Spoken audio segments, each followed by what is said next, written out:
Nós temos aqui um tempo que eu vou tentar mesclar, se não der para trazer tudo isso. Eu acredito que em outra oportunidade a gente pode complementar. Eu tenho uma mania, nem sempre eu obedeço, mas quando Deus falou para Moisés falar e fazer algumas coisas, ele disse assim para Moisés fazer exatamente da forma como ele viu no monte. Então tem um modelo que Deus determinou para Moisés fazer naqueles dias, e às vezes eu tenho essas manias, né? Então hoje eu tenho uma palavra de Deus assim bem direta. Eu queria pedir que quem tem menos de 30 anos, eu estou sendo muito bondoso, na verdade eu queria pegar um pouco menos, mas quem tem menos de 30 anos, por favor, tenham paciência comigo, senta do lado de cá. E quem tem mais de 30 anos, por favor, senta do lado de cá.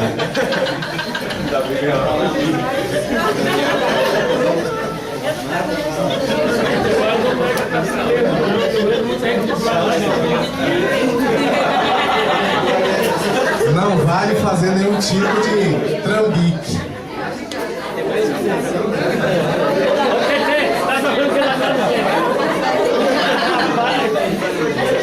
Minha avó agora.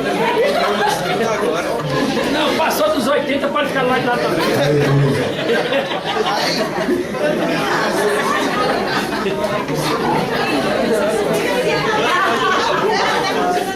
Amém. Eu precisava, entre outras coisas, olhar para quem Deus está dirigindo uma palavra especial nessa manhã, que são vocês. Amém. Amém? E eu acredito que cada um de nós tem uma palavra de Deus no seu coração. Eu sempre vejo as pessoas, os cristãos, como quem é um material para que Deus grave uma mensagem, como um CD, um pendrive.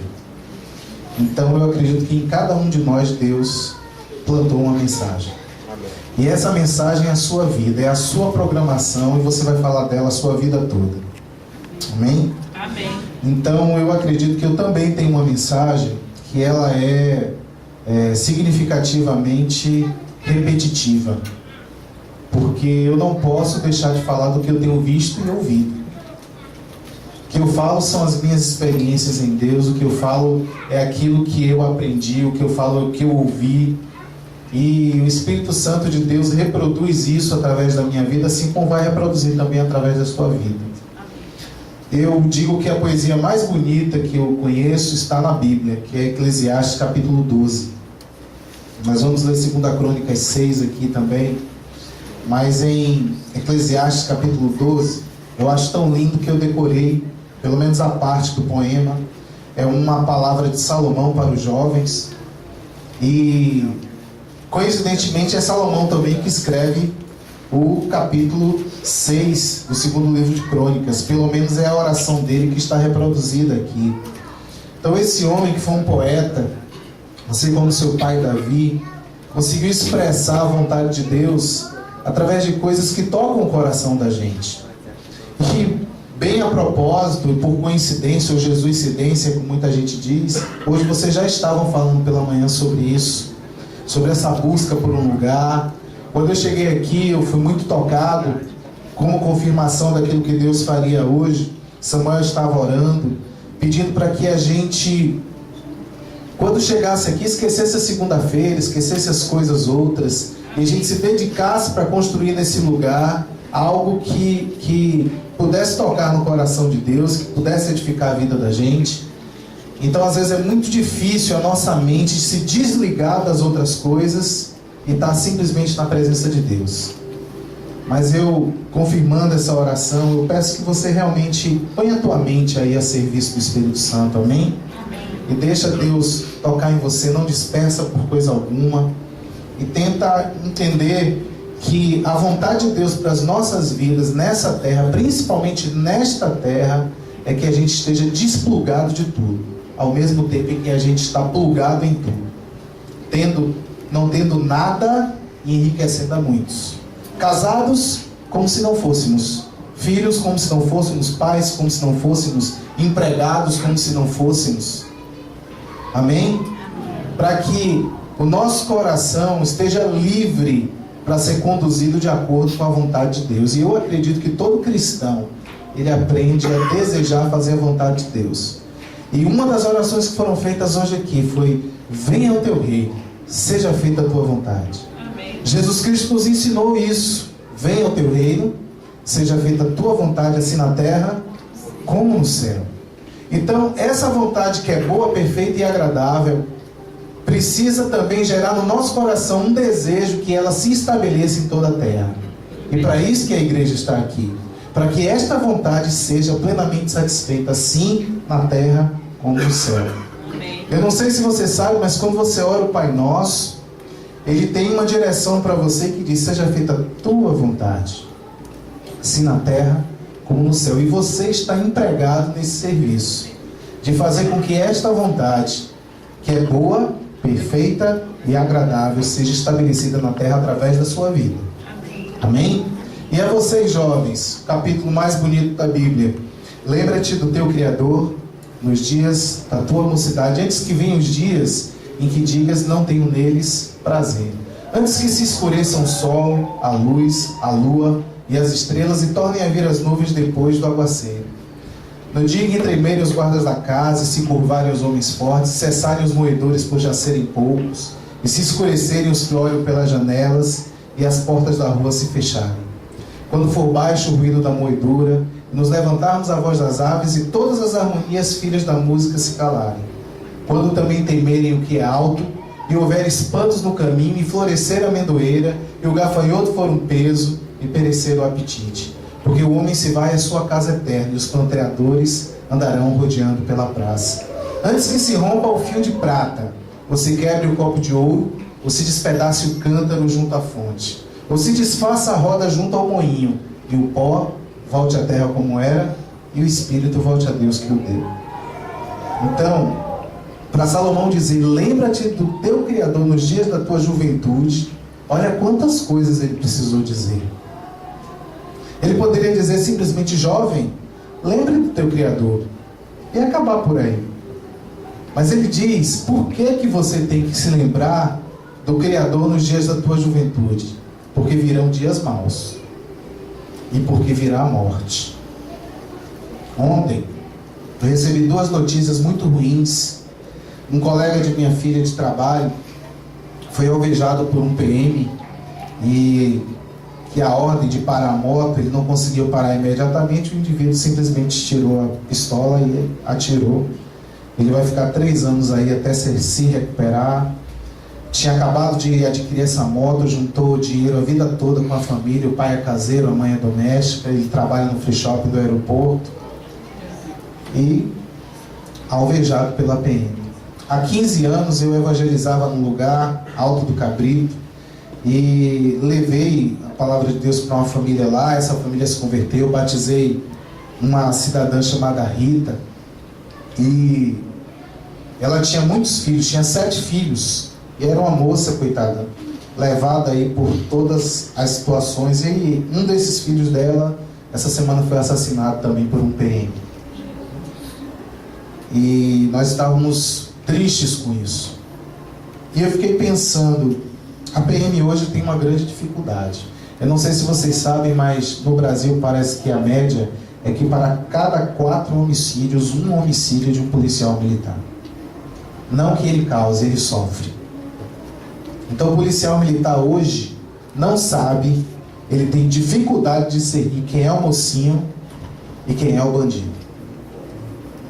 A grande verdade é que está se aproximando, ou já se aproximou, aquele dia em que a Bíblia diz: quem é santo, santifique-se ainda. E quem é sujo, suje-se ainda. A Bíblia fala da parábola do joio e do trigo, que os dois estão semeados juntos no mesmo lugar, mas um dia haverá uma diferença muito clara entre quem é joio e quem é trigo. E mais do que nunca, os jovens precisam se dedicar ao Senhor e conhecer o Senhor nos dias da tua mocidade. Eu conheci o Senhor quando eu era novo ainda, graças a Deus. Samuel também. Ali e acolá, meio que cocheando, mas a gente chegou até aqui, graças a Deus. Amém. uma palavra de Deus chegou aos nossos corações na nossa juventude. E graças a Deus eu não experimentei tanta coisa ruim, porque essa palavra me guardou, a palavra de Deus me guardou. E eu cheguei até aqui aos 47 anos intacto. Passei por tribulações, situações, mas eu estou aqui por quê? Porque essa palavra me guardou a Samuel e vai guardar a vida de vocês. Amém. Porque hoje, nesse mundo onde nós estamos, quando o anjo passar, como lá no Egito aconteceu isso, e não vir a marca de sangue na verga da porta, ele vai ceifar. Então a sua vida precisa ser marcada pelo sangue do Cordeiro. Amém. Antes que cheguem os dias maus, antes que cheguem aqueles dias em que você diga, não tenho neles prazer. Os dias da velhice. Está rolando um vídeo aí no Facebook de um ator que se traveste de velho e ele dá um testemunho dizendo que como ele lamenta de ter desperdiçado a juventude dele com tantas coisas ruins, erradas. E é muito tocante o vídeo, apesar de ser um ator. Qualquer idoso que não tenha conhecido o Senhor nos dias da sua juventude teria essa mesma impressão. Quanto desperdício. Eu tenho certeza que do lado de cá tem pessoas que hoje podem dizer, como eu gostaria de ter conhecido o Senhor naquela fase ali. É verdade. É verdade? É verdade. Quantas pessoas não podem dizer, puxa, como eu desperdicei, como eu poderia ter vivido uma vida sem tantos prejuízos se eu tivesse conhecido o Senhor? Quantos tropeços eu teria evitado, quantas coisas eu não teria feito? E vocês têm uma oportunidade única de permanecerem com essa palavra que é vida, e vida em abundância. Amém. Amém? E não permitirem que os enganos desse mundo tirem de vocês isso que Deus tem dado como um presente precioso, que é a vida. E a vida com Deus, e a vida em abundância. Hoje, os nossos jovens estão morrendo. Lauro de Freitas é o município onde há o maior número de mortes de jovens e adolescentes do Brasil. Misericórdia. E isso é um triste índice. E o que é que a igreja tem a ver com isso? 2 Crônicas, capítulo 6, a partir do versículo 18, diz assim: Salomão dedicando o lugar. Finalmente ele acha, né? Finalmente ele deixa de peregrinar nos hotéis, né, Samuel, da vida, e consegue ter uma casa e dedicar essa casa ao Senhor. E ele faz também esse poema, essa oração, que é uma das coisas mais lindas que tem na Bíblia. E diz assim: mas na verdade habitará, a partir do versículo 18, 2 Crônicas 6. Mas na verdade habitará Deus com os homens na terra.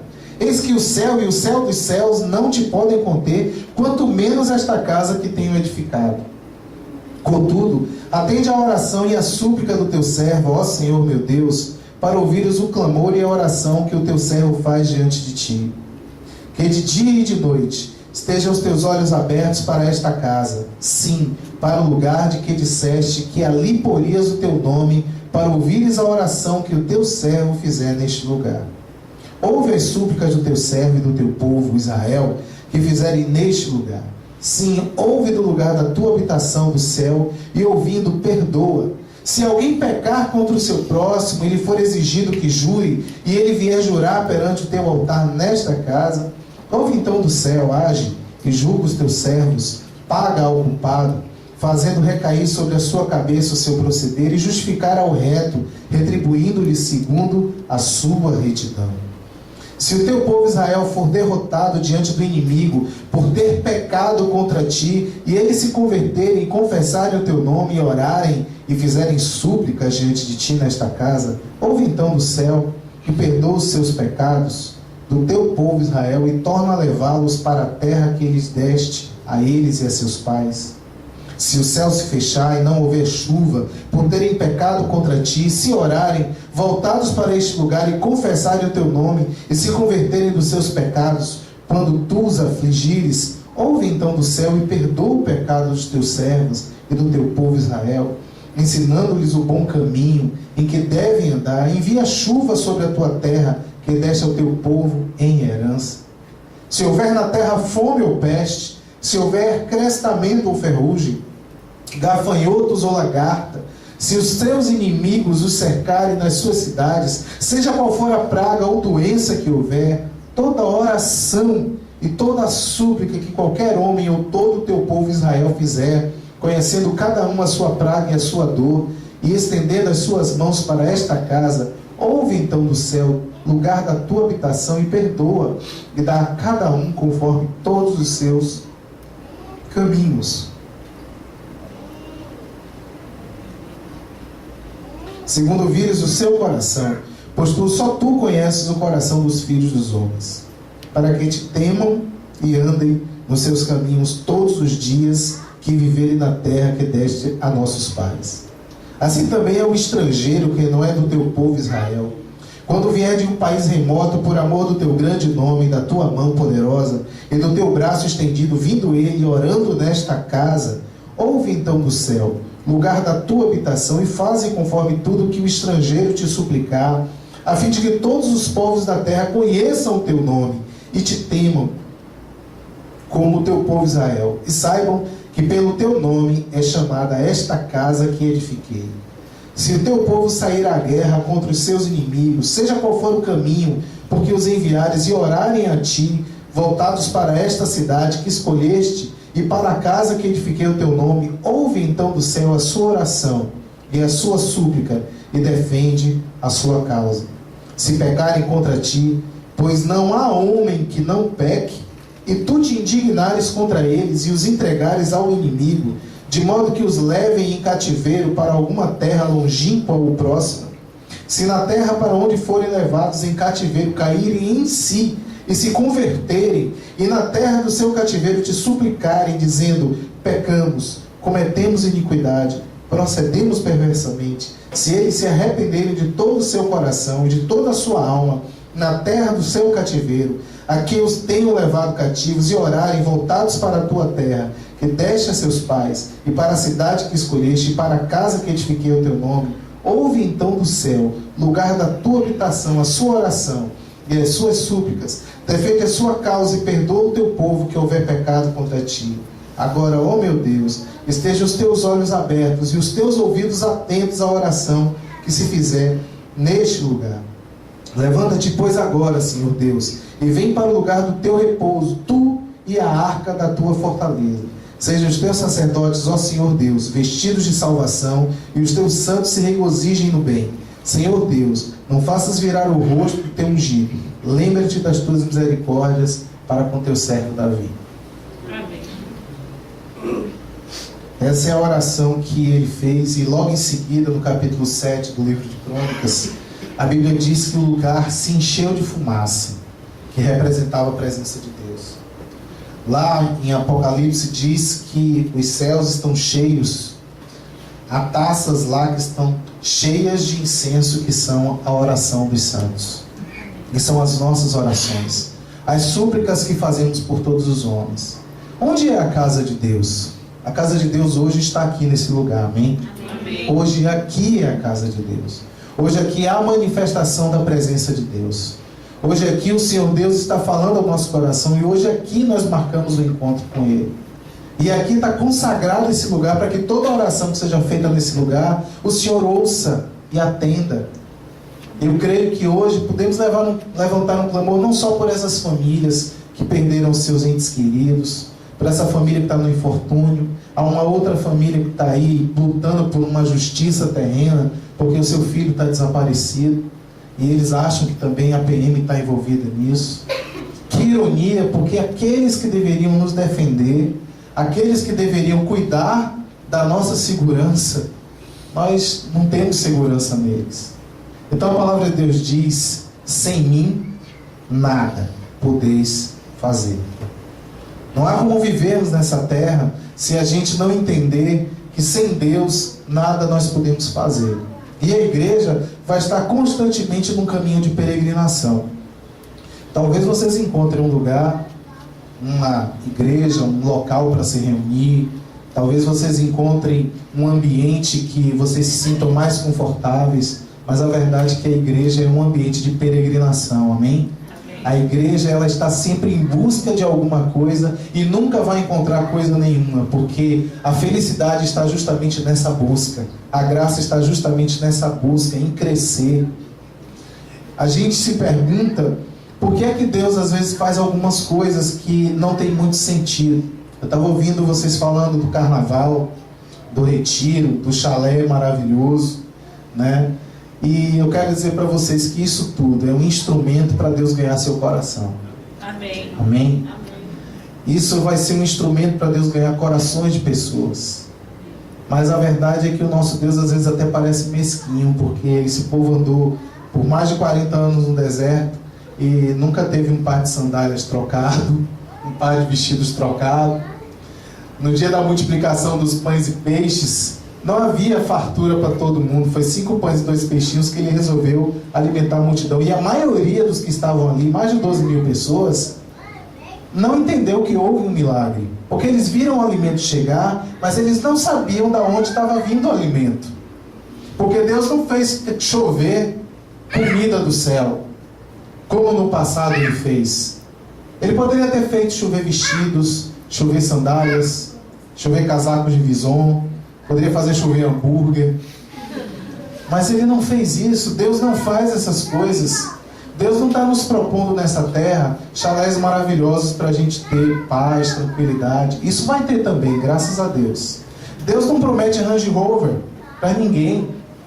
Agora você pode ter uma? Pode. Amém? Amém. Você pode ter mais do que uma, você pode ter uma frota. Amém. Amém? Salomão foi o homem mais rico que já houve na face da terra. Nunca houve igual a ele, nunca haveria outro, nunca houve outro. Entretanto, Deus fala que nem mesmo ele, em toda a sua glória e resplendor, se vestiu igual a um lírio do campo. Você já viu alguns pássaros que parecem que foram feitos a pincel? Aquelas cores ali maravilhosas, e foram feitos realmente assim. Eu acredito que Deus fez um par de cada coisa. Amém. Deus cuida de detalhes, mas a riqueza verdadeira não está nessas coisas, está no nosso coração. Está nessa forma de nós entendermos ainda quando jovens a maravilha que é pertencer ao Senhor. E nós precisamos gerar um povo, os pastores, os obreiros principalmente, que seja diferente do que existe nessa terra. Amém. Porque está tudo tão igual que um PM não consegue discernir um bandido do mocinho. E Deus está fazendo uma obra no nosso coração para te tornar diferente de tudo isso que está por aí. Para te fazer um jovem diferente, uma criança diferente. As suas notas na escola vão ser diferentes. É uma nota sem pescaria. Amém? Amém. Nós vamos ser cidadãos que não vamos dar propina para o guarda. É verdade. Amém? Amém. E tudo isso para sermos discernidos no meio de todo esse joio que está por aí. Então Deus não tem esse trabalho todo para que a gente simplesmente não saiba discernir a mão esquerda da mão direita. Você está sendo forjado no fogo da tribulação, inclusive, nos seus sofrimentos, nas suas dificuldades. E quanto mais jovem você recebe a palavra de Deus, mais firme será o teu caminho. Amém. Menos tortuoso, menos difícil será a sua caminhada.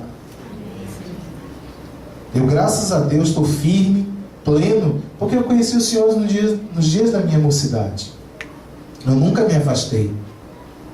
E recebi uma palavra de alguém. Todas as vezes que você estiver vacilando, você corre para os pés do Senhor. Porque essa palavra que nós lemos em 2 Crônicas 6 é uma palavra de arrependimento. A gente sempre pode voltar para os pés do Senhor. A gente sempre pode voltar para lá e pedir: Deus, perdoa, eu vacilei. Eu não queria ter dito aquilo, eu não queria ter feito aquilo, eu não queria ter pensado daquela forma. Então vocês têm um longo caminho nessa terra e Cristo está voltando. Porque esses são sinais dos tempos, a gente vê. As coisas que estão acontecendo por aí dão uma clara demonstração que o Senhor está voltando. Isso está profetizado. Sinais nos céus, guerras, rumores de guerras, violência, uma série de situações acontecendo à nossa volta. E a igreja está aqui porque ela precisa resgatar essas ovelhas que estão presas nas mãos dos lobos. E são muitos. E vocês jovens estão comissionados, vocês são como a semente de Deus nessa escola onde você estuda. Você não pode ser igual aos outros meninos que estudam lá. Amém. Porque você sabe o que eles ficam pensando o tempo todo, maquinando o tempo todo. Nunca fez falta nada para mim que eles disseram que na minha época faria falta para mim. Nunca fez falta. Nunca fez falta. Não pense que o mundo pode gerar em você uma necessidade que não existe. O mundo nunca pode fazer, no meu coração hoje, que já está tratado, gerar a necessidade de eu ter uma Land Rover. Eu posso ter, não tem problema, mas eu não tenho essa necessidade. Amém. Eu hoje tenho mais de dois pares de sapato. Eu acho que eu tenho mais de 2 pares de sapato. Outro dia eu chamei minha filha, ela não está aqui, eu posso falar. E, minha filha, você não é uma centopeia. Gerou a necessidade dela ter uma sapateira. Não é possível que uma pessoa tenha mais de 20 pares de sapato. Fala assim. Vocês precisam ouvir a lista de Schindler. Amém? Talvez um par de sapato seu compre uma vida. Eu estou falando sério.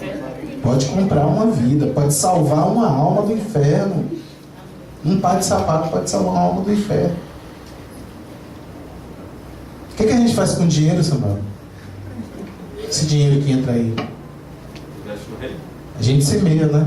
Semeia. Amém. Aqui estamos semeando uma vida aqui no reino. Amém? Amém. Semeando um pastor, porque essa terra precisa de pastores. Amém. Espero que nessa fila aqui, nessa ala aqui, hajam muitos pastores. Amém. Em nome de Jesus. Amém. Porque nós precisamos.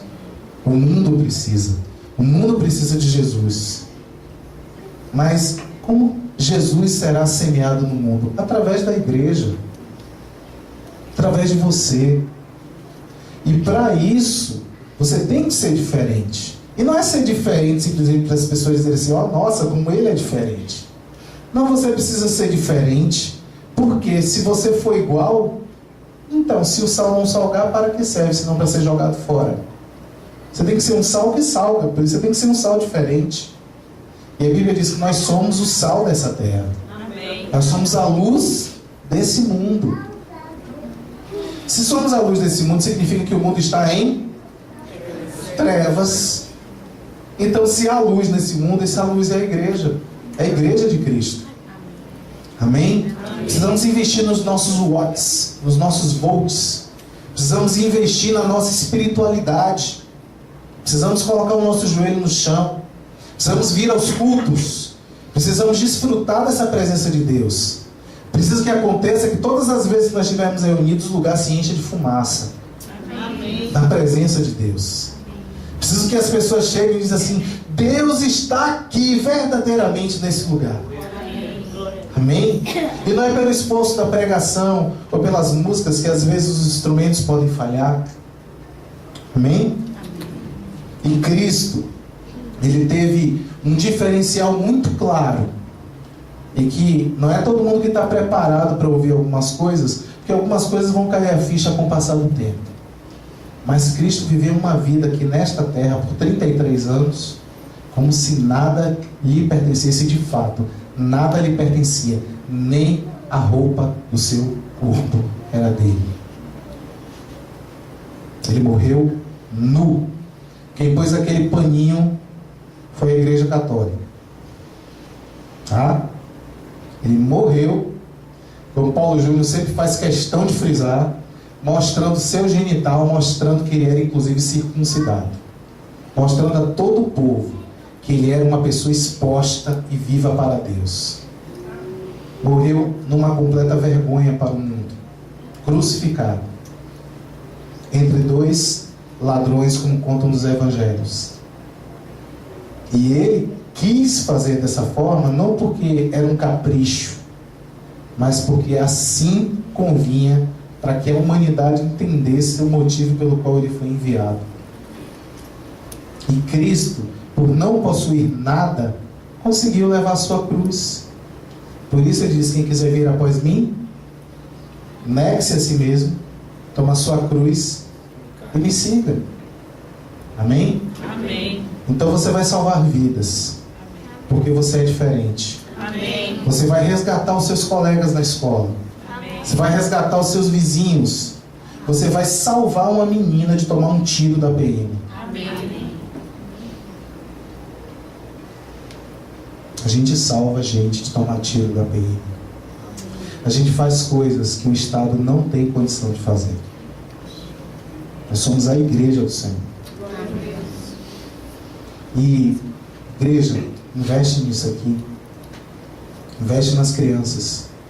Pais, tirem tempos com suas crianças dentro de casa e orem com elas. Tenham tempo para conversar com elas, mesmo o bebê. Mesmo ele estando na barriga, ele já entende alguma coisa. Porque ele precisa trilhar esse caminho que é difícil, complicado. Nesse mundo tereis aflições. Tem um irmão que diz que isso é mandamento. É certo. Os dias maus virão.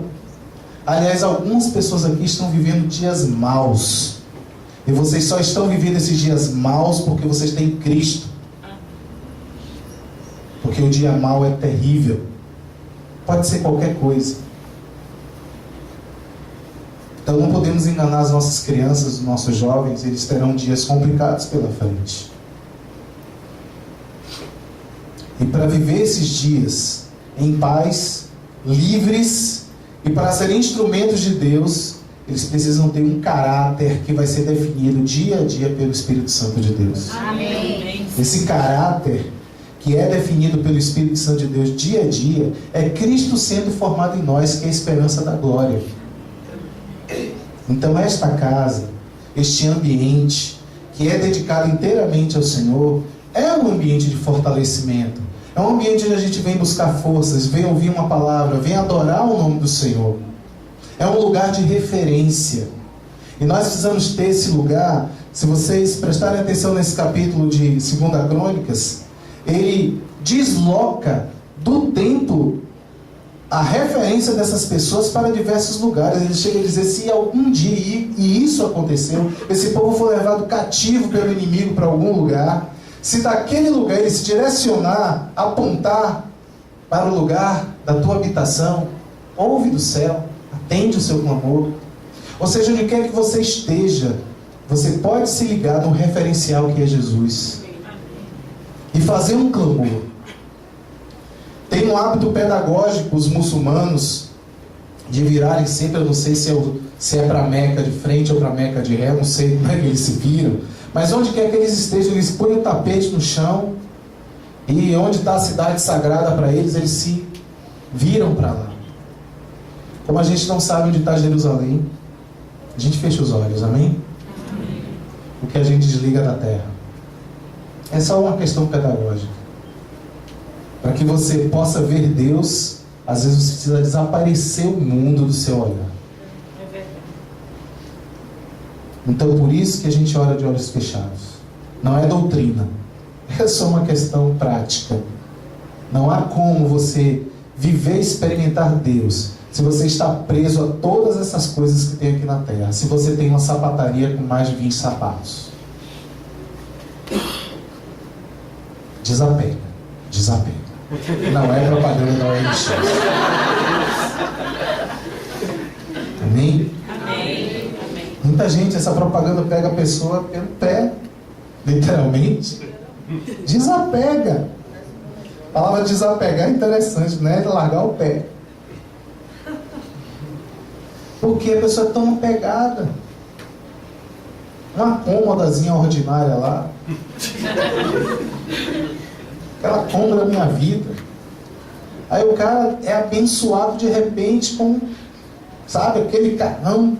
Aí chega alguém e faz lá um risco, pronto, a pessoa tem um ataque do coração. É verdade. Não é? Tinha isso com os violões.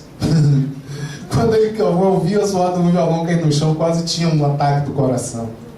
Então às vezes Deus nos dá coisas pra gente, essa coisa nos possuir, Amém? Eu simplesmente não consigo ter 10 calças, não consigo. Eu até tento. Hoje, por uma questão de reclamos da população brasileira, né, que perguntam: você só tem essa calça, você só tem essa camisa? Às vezes a gente cede um pouco, mas essas coisas não podem nos possuir. Amém? Pode ser que riqueza venha para você, mas que quando ela vier, você tenha absoluta clareza do que Deus quer fazer através da sua riqueza. Amém. Amém? Amém. Tenha o seu coração colocado em Deus e saiba que isso não é à toa, não é por acaso. E ajude, porque um dia você também foi ajudado. De graça você recebeu e de graça você tem que dar. É verdade. A vida de Samuel está sendo semeada nessa congregação. Fiquei muito feliz com a posição do conselho, porque a verdade é que eu não sei se eu vou de encontro à profecia de Ela. Não gosto de colocar a profecia de ninguém em choque e nem em xeque, né? Mas o negócio diminui mesmo. Mas graças a Deus, porque o que a gente pode perder ou ter? O que alguém pode me oferecer? Ou oferecer a Samuel nessa terra que a gente já não tem? É verdade. Quem é que pode comprar, me comprar ou comprar você? Ninguém mais. O preço que foi pago por sua vida é impagável. O que é uma minazinha? O que é um carrozinho? Você é incomprável, amém? Você é incorruptível. Aqui estão pessoas que podem ser políticos tranquilamente aqui nesse país. Você não é comprável. Você não é corruptível. É esse caráter que Deus está gerando na sua vida. Amém. Amém? Amém. Eu queria com vocês levantar um clamor, porque eu creio que a oração que será feita neste lugar, a súplica desses justos, poderá muito em seus efeitos. Amém? Queria que a gente levantasse.